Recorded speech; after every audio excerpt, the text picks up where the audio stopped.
All right, everybody, welcome back. You're listening to America Now. I'm Barb Adams. Thanks for tuning in. I've got a great lineup for you tonight, so I hope you stay for the entire show.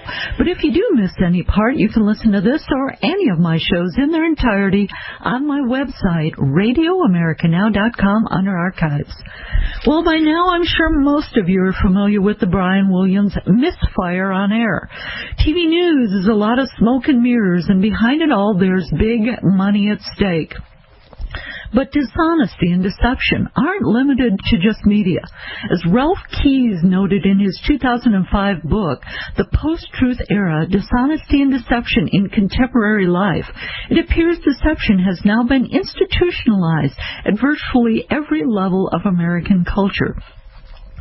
Sadly, though, without the recovery of truth, it appears our nation, and even civilization itself, may be doomed to an even deeper descent into the ever-widening web of lies. How do we stop this downward spiral when our culture seems to accept lying? Joining me always this first hour is author and former statewide prosecutor and Deputy Attorney General of New Jersey, John J. Higgins. Together we form the nonpartisan Practical Solutions for America. We ask that you join us here on air and on our Facebook page to work together to find common ground in discussing and solving the challenges in present-day American society, government, and politics.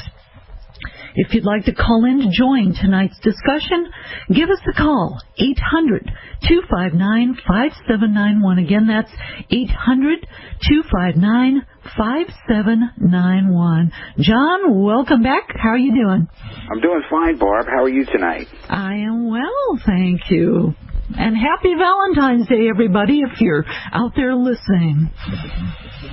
Alrighty, TV news, John. It is smoke and mirrors. You know, we're supposed to forget that, though. You know, here's this man we trust, Brian Williams. You know, he's the anchor, and he tells us the story of the day's events and then also his life events tying in with it. You know, it's a cultural almost as old as language, you know. Brian was the storyteller, the bard. You know, he's got this special knowledge. He imparts the history to all of us. But, it's an illusion. Yeah, how do we recover from this one? You know, and now, you know, we're looking at the entire integrity of journalism itself. Well, it's funny because I grew up in the time when there were people like Walter Cronkite and Brinkley and Huntley and Brinkley and I guess even like a Peter Jennings type, that you really got what you felt was an unbiased view of the news without all the opinion. And somewhere along the line, that has been changing, and changing drastically. Maybe it's with the advent of, you know, more cable news programs that are really opinion programs that disguise themselves as news, that we've become accustomed to having all this slant. I remember the first time I really noticed it was Sam Donaldson when they shot down an Iraqi airliner over in the Middle East. And he had made really such an opinion comment over it that it really took me aback because I didn't expect that from, you know, ABC News at the time. But that has become so commonplace today that you really have to sort through the news. And then I was thinking, you know, I'm very much into history and whatever. I actually, on my wall, I have an article from the Lincoln-Douglas debates in the 1850s, 1858 or something. And at the time, the newspapers were very slanted, one for Lincoln and one for Douglas, but you knew that it was very slanted one way or the other. And I think in the middle of the 20th century with people like Walter Cronkite and whatever, there was really an aspiration to just tell whatever the news was. They used to, you know, close this program with it. That's the way it is. And you kind of had a sense of comfortability. But if we're not getting really the truth half the time, then we don't know what is true and what isn't. And I feel sorry for Mr. Williams because he really didn't need to make that story up. I don't know what the point of it was other than to maybe bolster himself up somewhat. But it was really, it's almost a Shakespearean kind of tragedy. Yeah, I would agree. Shakespearean, really, because he's a bard. He's the one telling the story. But, right. You have to wonder, though, John, because behind Williams, it's not like he's out there alone. He's reading a teleprompter. There's executive producers. There's all the other package producers. There's the associate producers, production assistants, all these other people, including even an NBC crew that went with him on that helicopter. Nobody else seems to be speaking up. Of course, now they're saying they're going to be investigating. NBC is investigating. And now everybody else, all their rivals, are going to jump in there and investigate as well. Of course, hey, kick them when they're down. But, when you talk about this fairness versus opinion, think about it this way. Major media is now totally owned by only 6 corporations. Corporations again. Back there, bottom line, they're out to make the money. And they have their own agendas. So, really when you think about, like Fox, fair and balanced, is anything fair and balanced anymore? They're all pushing agendas.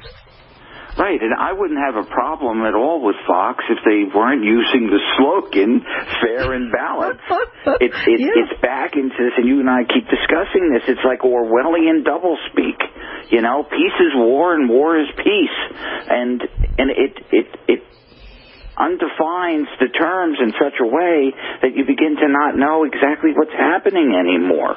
And, in today's world, everybody is so busy, and, the amount of stress on everybody in the day-to-day life, we don't have time to do all the discerning look and research on each and every one of these things that we hear about. And that is really, to me, what a real discredit is for what they do. My sense of the press today, because it is 6 corporations, is that their goal is to keep you glued to the TV or buying the newspaper or whatever, it's the web page or whatever, because somehow they get advertising money, and that kind of is the reason of their existence anymore. It's really not about the news. And when you have a corporate attitude about that, the people who work for it to keep their jobs, because we've been in a really poor job scenario in the last 20 or 30 years, they're very nervous about doing anything that would buck that system. Yeah, exactly. And what's really sad is we've all, as you've been mentioning, we came to trust these people. We wanted to believe that they were giving us the news. They're the watchdogs out there for our, democratic society. We want to know that they're out there kind of between us and everything else going on, telling us the truth, or at least as close to the truth as even they can get in there with their journalistic skills and give it to us. But now with basically one sentence, one line, with Brian Williams, the illusion that has probably always existed has been totally blown apart. Well, and the other thing I think that's really happened with the news that kind of upsets me on many levels is that, the days of really investigatory journalism really have almost disappeared. They're not going to the next 3 levels to find out exactly what the truth is. They're taking what the press release is or whatever's being said to them and then taking it and slanting it one way or the other for whatever their agenda may be. But they're not doing the rest of the work. And I'm somewhat in shock sometimes when every major network has the same news stories. Yep. It's like nothing different, one from the other. You would think that somebody would be doing something different. Yeah, you would think so, but it's true, unfortunately. All right, we'll continue this discussion on America Now here after the break. All right, welcome back, everybody. You're listening to America Now, talking dishonesty, deception, and disloyalty here with John Higgins tonight.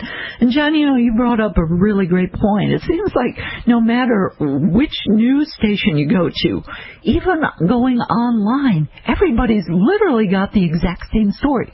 Verbatim. You go online, it literally is word for word. The newspapers, word for word. It just amazes me. Is this part of this deception that's going on? And what happened with honesty in this country? It seems like, people have lied in the past, John. But we seem to have a very new evolution of lying. You know, we've got all of these things going on where people make even these euphemisms in our country about lies now. You know, we misspeak. Brian Williams exaggerated. We exercise poor judgment. All of these terms put spins on it. Bottom line, it's lies.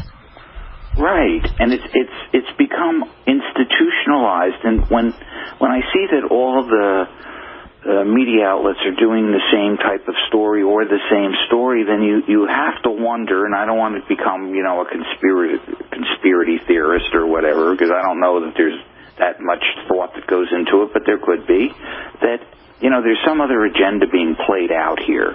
And you know, when you read things like George Orwell's 1984 and whatever, and you see dictatorships and what happens in terms of their dissemination of information, they always speak pretty much with one voice, so that there's no, if they start getting rid of the debate, in a real debate, because you can't have a real debate unless you have the real facts. And I think that the corporations with controlling the journalists, they may not be allowing them to go and do, you know, the next level of work that really needs to be done. As a former prosecutor, there were a lot of cases, for example, like drug cases. I wasn't interested in the mule that was, you know, moving the drugs back and forth. I had to let that case sit and simmer and keep it going until I found the guy who was the head. I wanted the brains. I didn't want the feet. The feet, they're replaceable, but the head isn't. And I think that maybe in the journalism thing, they don't give the reporters enough leeway or time or resources to do the real job that they should be doing. I think it's resources as much as anything. You know, the pay scale is next to nothing on any of this. And I don't know that they're encouraged to go out and do these types of things anymore. It almost seems like many of them, you know, you talked about the conspiracy angle of all of this. You have to wonder. I mean, the person who interviewed Snowden, you know, mysterious death there. What about the recent death? You know, there's people talking about what happened recently with Simon here in the traffic accident. You know, those kind of things come up. But is this part of the astroturfing? You know, let's talk a little bit about that. Because here we've got perhaps political or corporate or special interests, you know, manipulating and distorting the media and discrediting people by using those types of terms, conspiracists or cranks or nutcases or whatever, if you start talking in this way. Well, that to me is even scarier than anything else, because when you try to go to the next level to do the research on your own, and they're paying people to give disinformation and confuse the issue, I mean, that is really a travesty as far as I'm concerned in our society. You can't have a democracy unless you have an informed citizenry. Because if you don't have that, people don't know what they're voting for. And if you confuse the issues because of corporate interests or financial interests so that people can't get to the truth, and people aren't equipped on their own to be able to go through all of that kind of analysis.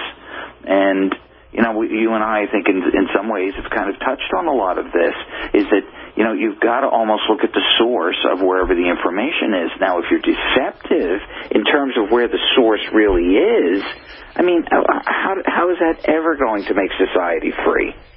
I don't know that we can at this point. This is scary.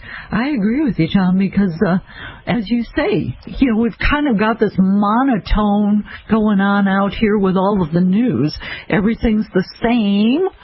So we're being fed the line, and you hate to call it the party line, but I have to wonder. Right, and this thing about astroturfing, which is most unnerving to me, is that they're attacking the people who are trying to tell the truth by trying to make them into nut jobs. And particularly when it comes to corporate interests, like with the pharmaceutical companies, you know, I saw that one video or whatever dealing with, you know, some of the drugs that were coming out and their harmful effects. And they would say that these studies that say that there's a problem with the drug or whatever are a myth. when in reality that was the good science. And I had some personal experience in that as well, because as a student, I worked at the Center of Alcohol Studies at Rutgers, which was, like the flagship study institute for looking into alcoholism. And back in the 80s and 60s and 70s, before I was there, they were all funded by the alcohol industry. So the results that were coming out were all slanted terribly. Yeah. And outside people wouldn't have any idea unless you looked at the funding source. Yeah, and that's it. If you can find the funding source, that's one thing. It's the big if, but you're right. When would we allow all of these companies to be able to do their own tests and then say, oh, well, hey, look at this, and it's not just the pharmaceuticals, tobacco, even in the internet. All of these, when you're talking about the astroturfing, they're all being affected by this.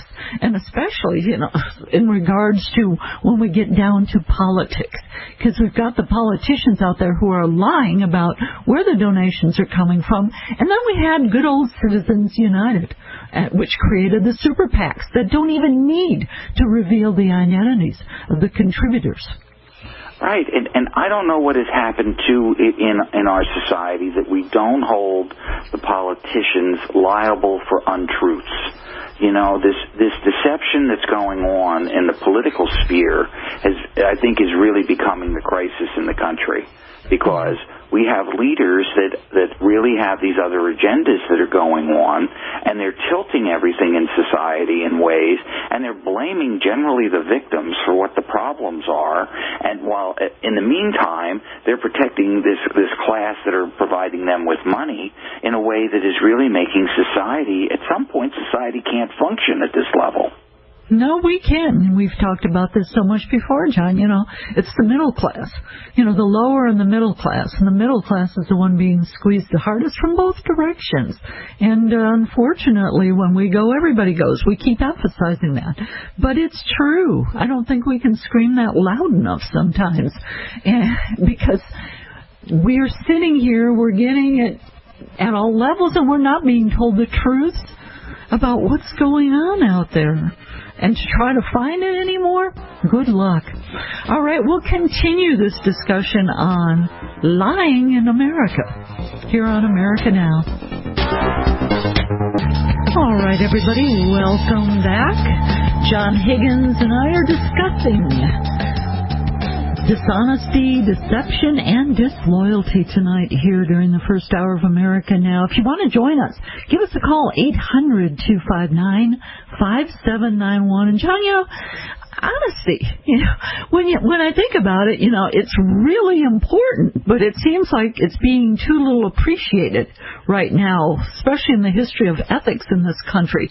But think about it. What was this country founded on? If you really think about Washington and that whole scenario, chopping down the cherry tree, that was a lie. And ironically, that lie was an argument for honesty. Right. Well, sometimes there's irony in a lot of the stories in the midst of history. But you cannot have a free society without people being honest with one another. That's almost part of the social contract. Because if people are deceptive with one another, then somebody's always taking advantage of somebody else.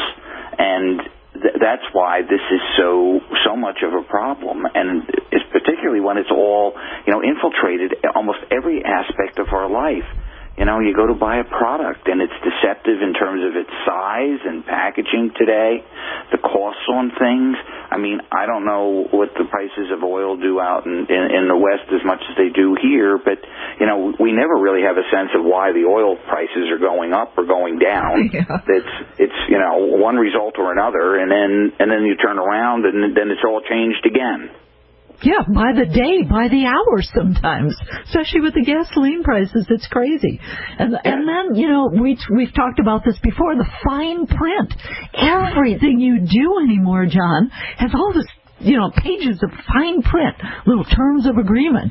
And most of it's probably a lie, and it's deceptive to trick you into signing your rights away. Right, or they're changing the terms of the contract with you when you're already in it. I mean, think of how the banks operate all the time. You get an account, and then they send you some kind of change in the terms or whatever. And the amount of effort it would take to move your money from one bank to the other is generally not worth whatever the fee is that they're going to attach to it. Yeah. So you kind of get stuck in a matter of just trying to keep your life efficient, that you keep it in where they just get to charge you more. Yeah, exactly. Well, let's talk banks, because there's a great big one in the headlines again, HSBC, this whole big scandal. Talk about lying. Yeah, well, they've been hiding money overseas for certain clients.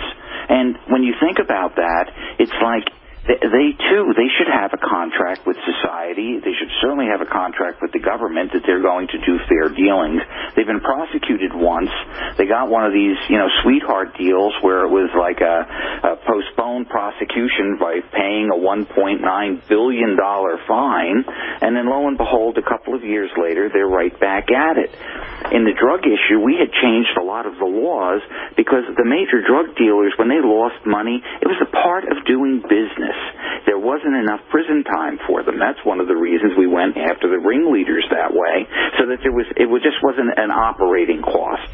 And for the banks now, $1.9 billion as a fine probably does nothing, means nothing to them. Yeah. Yeah, it's really sad. And like we were talking about, HSBC, this was known back in 2010. And, there were serious violations way back then, yet there were never any criminal charges brought against them for the alleged tax evasion scheme. This is really ridiculous. And Loretta Lynch, her confirmation's being held up right now by the Republicans because they think this is, for her to become next Attorney General. There's a lot of questions surrounding her right now. What was her role in this $1.9 billion bank settlement in 2012?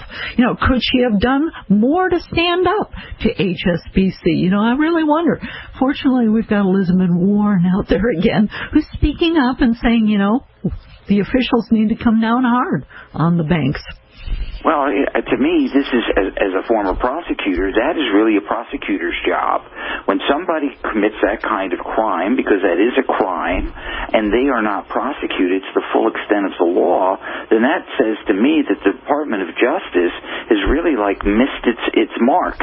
They should be on top of that and making sure that somebody is going to prison on this.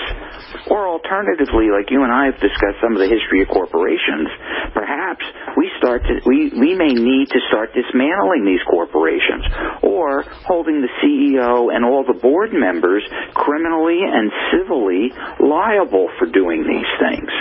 Okay, but when I'm going back and thinking about how we're now allowing this culture to exist in America, where lying's really becoming an art form, almost, it's really kind of really embedded. Think about it. In the professional world, most people assume resumes are inflated. That's a deception. We've got deception at every level. Right.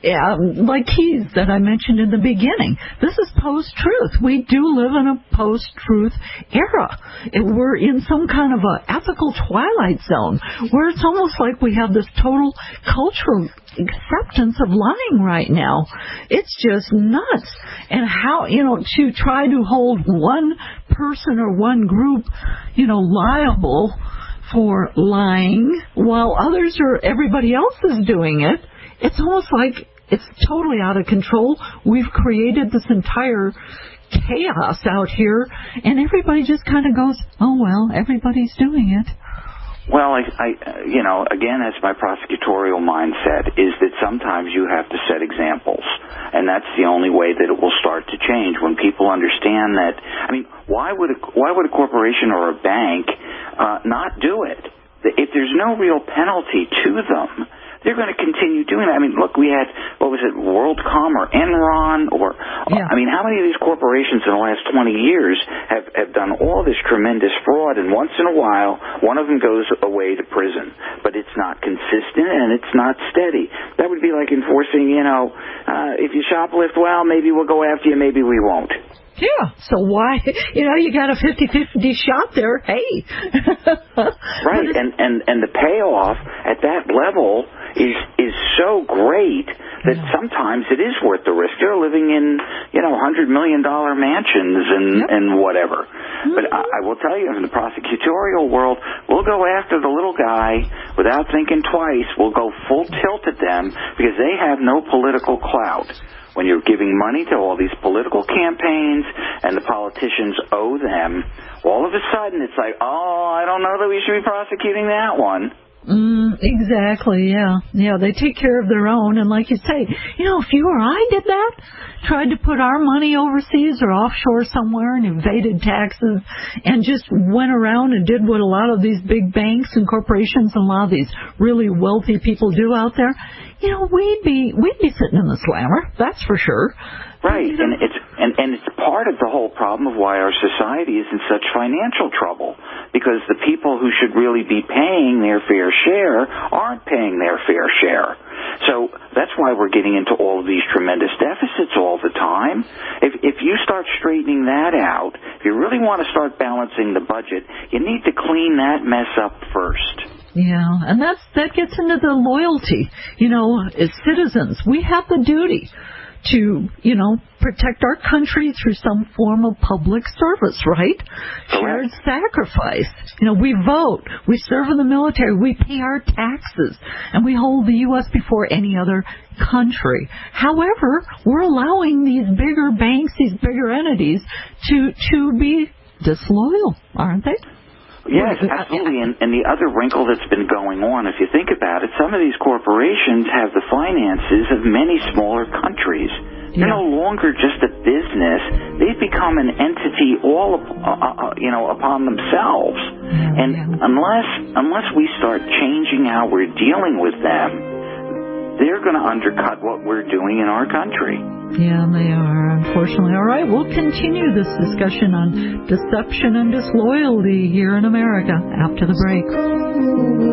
Just be patient. All right, everybody, welcome back. You're listening to America Now.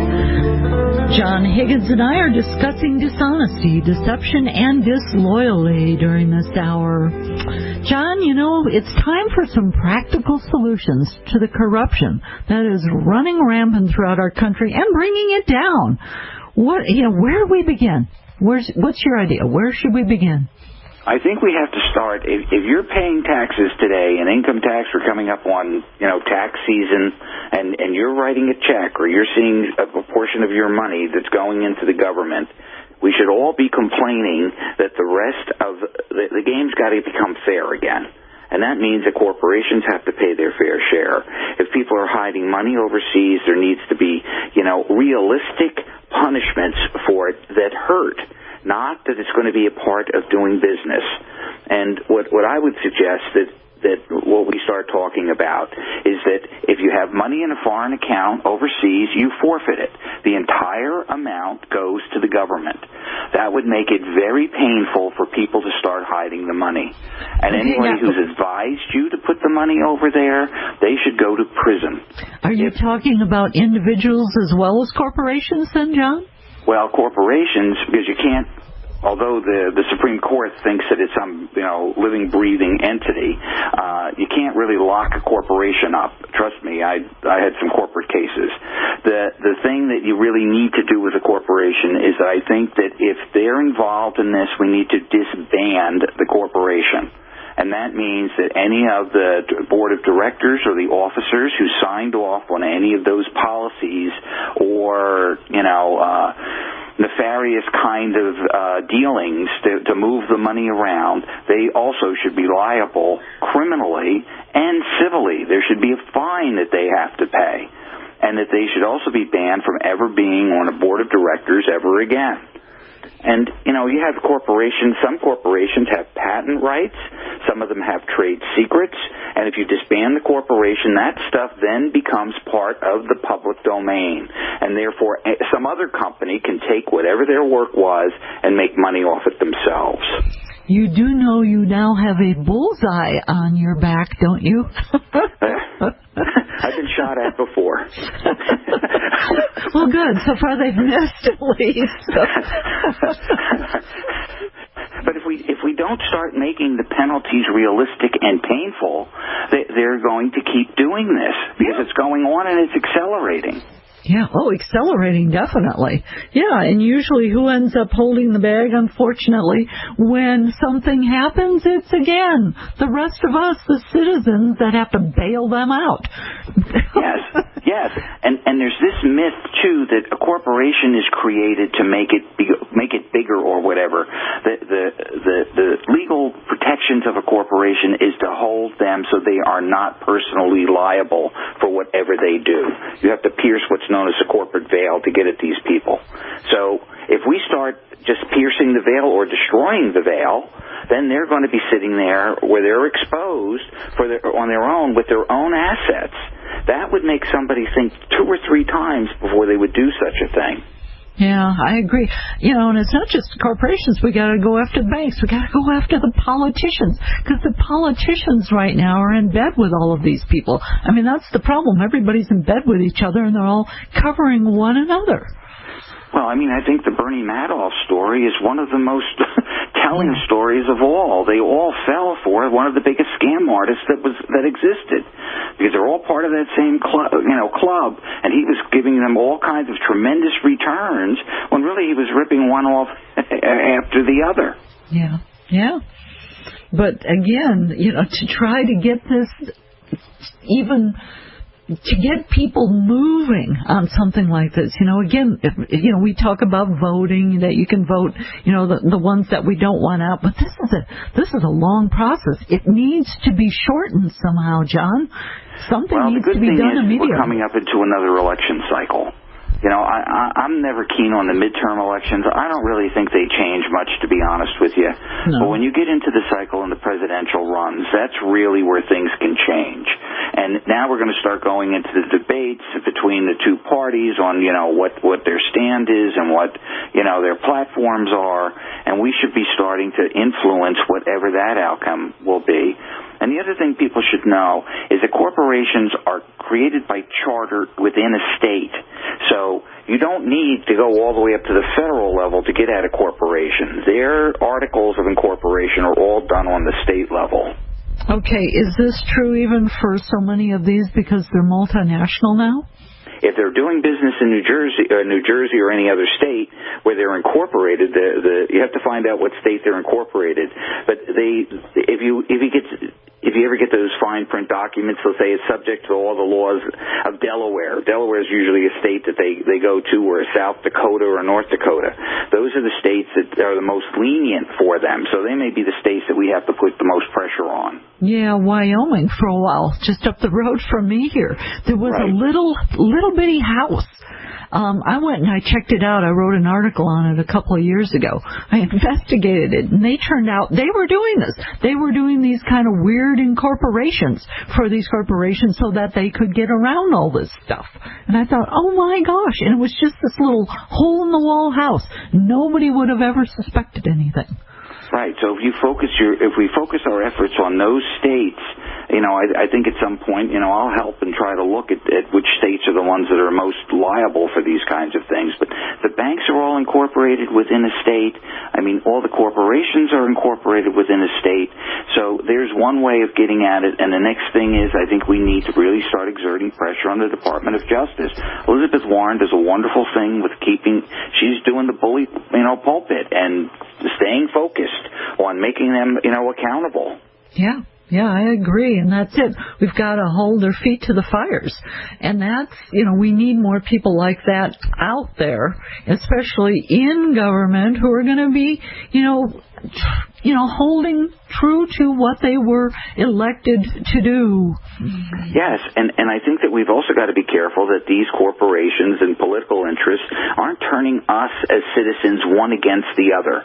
That is one of the best ways of keeping everybody from getting anything done. It's divide and conquer. If they keep you focused on fighting that, it's the public sector versus the private sector. It's the middle class versus the poor. You keep everything spiraling in that area. No one is then aiming at the people who are really the problem. Oh, yeah. Again, we go back to the smoke and mirrors where we started with the media. Everything's smoke and mirrors. It's all illusions. Everybody's looking one direction or the other direction instead of straight ahead at the ones who are pulling the strings. Right. And that's why I think it's important to stay focused on what the truth of the matter is. Everything, I don't care how complicated the situation always is you can always break it down into small, simple parts. And if you can understand what the simple parts are, then you'll understand the whole. But if you get confused because they're doing all this doublespeak on you, then you know generally they are the problem. Mm-hmm. But I think so many people now, John, are so used to the doublespeak and are even picking it up themselves. It's becoming cultural, and that it's just institutionalized, as we both pointed out. Well, I don't know, Barb. I know that, almost any place I go and I start having any portion of this conversation that you and I are having, I'm amazed at how people who seem to be staunch Republicans or staunch Democrats or staunch conservatives or staunch liberals pretty much are all thinking along the lines of what we're saying. Good. That's good to hear. And I guess I would agree with you. The people I do talk to, too, as well. And everybody's going scratching their head. What can we do about it? Everybody knows we need to do something about it.